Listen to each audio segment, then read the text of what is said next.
Hi everybody and welcome back.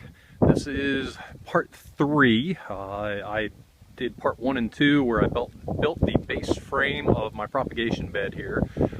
That would be fine for winter.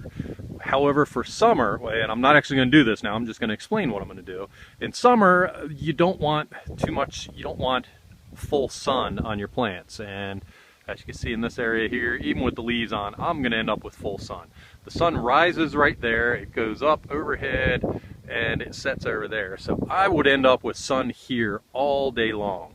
So what I would do is, with the cattle panels on here, these would make a good frame to put on this right here. So this is a shade cloth. This one is 70% shade. I don't want that much. I'd probably go with 50%, so I'll order that. And what I would do is just lay it across the cattle panel here. Of course, not with wind like this, because it'd take off like a kite.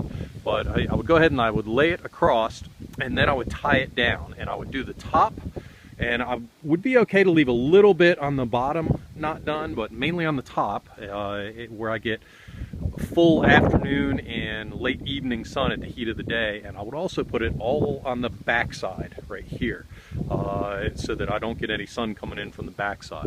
Now on the front side up here where the door is, I wouldn't put any up here at all.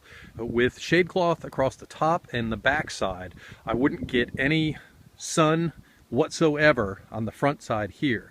And because of that, I can just leave it open, and that way it'll keep the plants a little bit cooler, because I don't have to worry about the heat buildup. If I did cover this up, it would act kind of like a greenhouse in the middle of the summer and kind of heat the plants up, and I don't want that. So I would definitely leave this end open. I have future videos coming on the plumbing piece of this. As far as how I would plumb this out, or how I'm going to plumb this out, you'll see the dram mist heads and everything else later. The actual mist heads themselves, I would put one in this corner, or not in the corner, but about in the center of this bed, and caddy corner over in that bed over there. And that should, with as much water as they throw out, that should be enough to cover that bed and this bed here.